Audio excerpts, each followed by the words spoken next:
Hey, bye, it's Coach Rob. Welcome back to another Coach's Log here at Pause Performance Coaching. And this is FTP week. The previous episode was more or less what is FTP and why isn't it the gold standard of testing. Today we're going to talk about primarily how to improve your FTP testing. Let's talk about the FTP test to begin with. As I said in the previous video, in my practice, primarily the test is a 20-minute effort. And what that looks like is really dependent on the athlete, their discipline, and their strengths and their weaknesses. Most people would tell you that an FTP test is a 20-minute all-out effort.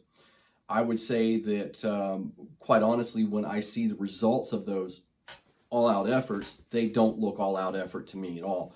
Quite often, they either end up as a positive split. They start incredibly strong, and they finish rather weakly.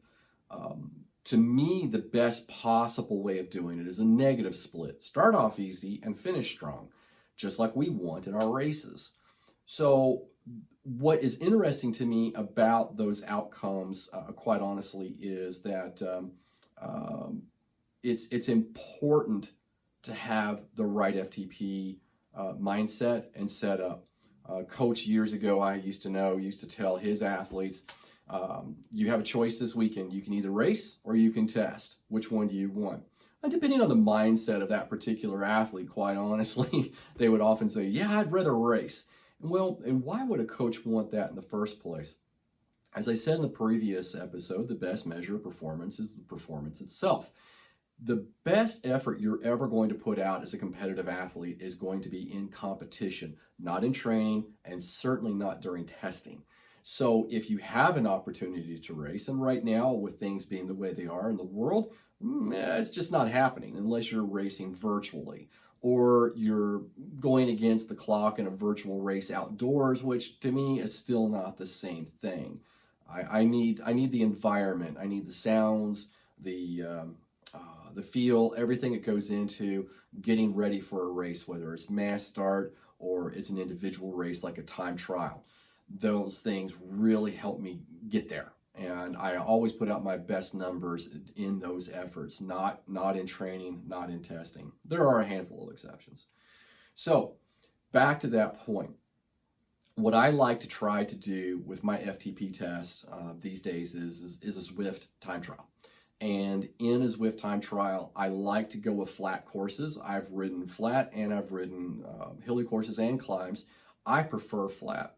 I also tell athletes that if they're going to do this outdoors, not with Zwift, of course, but just, doing a test outdoors, is that it needs to mirror the course that you select. One, needs to be safe, needs to be mostly traffic-free, pedestrian-free, animal-free, something that's where you can really concentrate on the effort at hand and you're not dodging traffic or animals or pedestrians.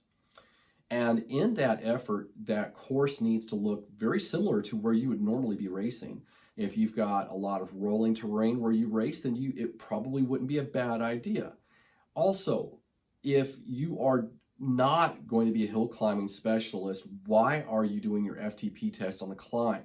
I've never understood that. I do to an extent. People will tell me all the time, well, I can put out more power when I'm on a climb. Well, sure you can. There's gravity involved, but that's not where you're racing. Now, if it is, that's a totally different story. I have certainly coached my fair share of hill climbing specialists, and we certainly try to find the longest possible climb to do tests on. Doesn't always work out well, but sometimes we have the right terrain nearby. The other thing, too, to remember is that you want your testing to be repeatable, and you want to limit the number of variables as much as possible. It's no different than maybe as a cyclist having to prepare for wind tunnel testing.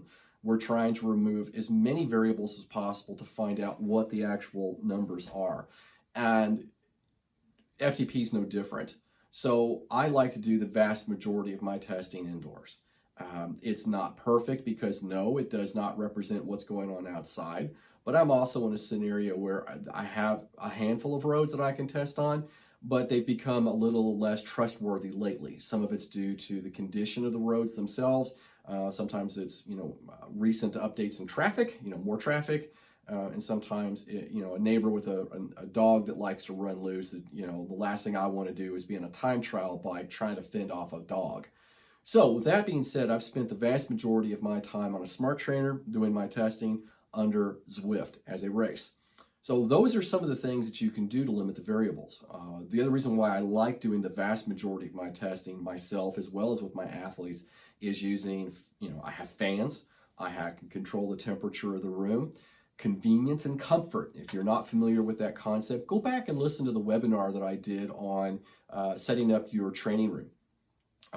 Rocker plates, television mounts, and phone mounts, iPad mounts, all that stuff. It's all about having everything at your fingertips so you're not having to overthink things. You got a towel, maybe you got sweatbands, you got your favorite hot, fast speed music, nothing too chill. It's got to be nice and fast tempo so that you produce the best possible work. You got your food nearby, you've got your fluids nearby, you're test ready. Same thing for you guys and gals that are runners. Now, we're not doing FTP tests. If you're in my practice, we're doing a critical power test that Stride recommends, and I've been very fond of it, and it's a very good test. Short of that, we also use the numbers from races. I will say this, when it comes to 5K runners, 10K runners, the longer you go out, I think the less accurate some of that information becomes when we're looking at critical power or functional threshold power for runners. Instead, the much shorter duration efforts, the mile, and the 5K are probably more appropriate measures of your performance for critical power and even FTP and running.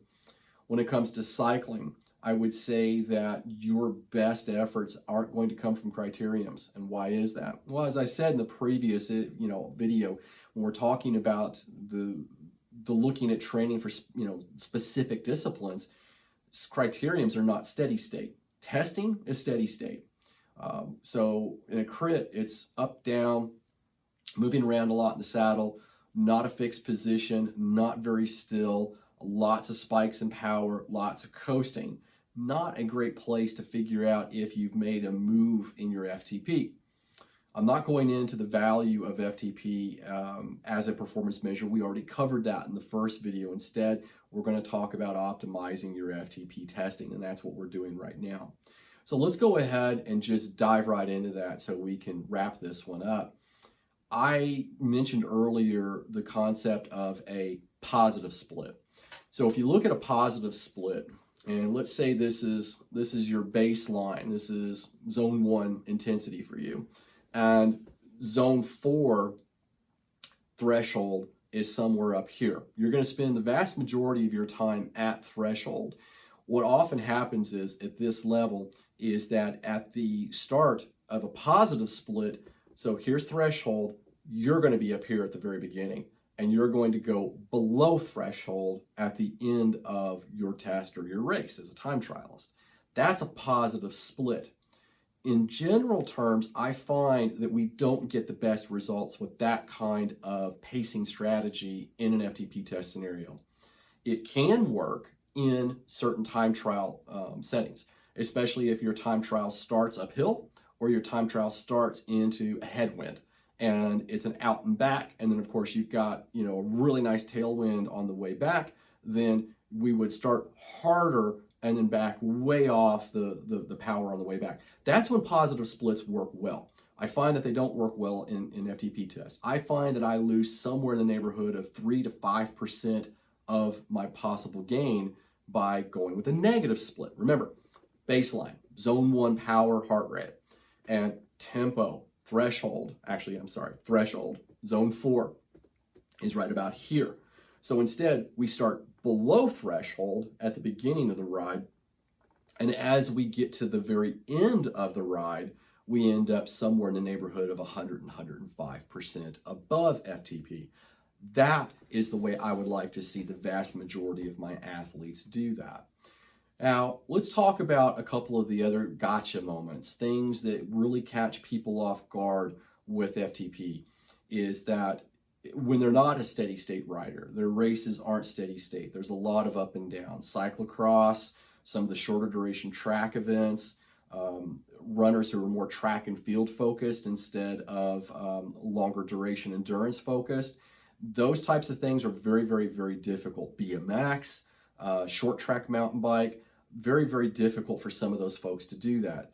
And it's not surprising. There is some value in learning how to focus. The big takeaway from this is trying to learn how to keep your body still on the bike. So you're going to start learning what is the most comfortable position on the bike. If you're a time trialist, that's going to be in the aero position. However, indoors, sometimes the setups just aren't that great. You're going to need to work up to it if you're new to that position. In a road bike, you can probably do the vast majority of this in the drops. It doesn't necessarily have to be. I'm more concerned about the maximum amount of power that you can produce comfortably on that bike. I know some coaches probably right now listening to that might groan and say, no, you've got to hold a position that's specific to your discipline. There is some truth to that. However, I would still say that if you're early in your development, let's focus on getting the most power out of you as possible. All right, everybody. This was kind of a short discussion on getting the most out of your FTP test. The next thing that we're going to talk a little bit about is some of those results and how to apply them to your training mix. All right, everybody, I hope this was helpful. I hope you guys have a great rest of your training week, and we'll talk again real soon.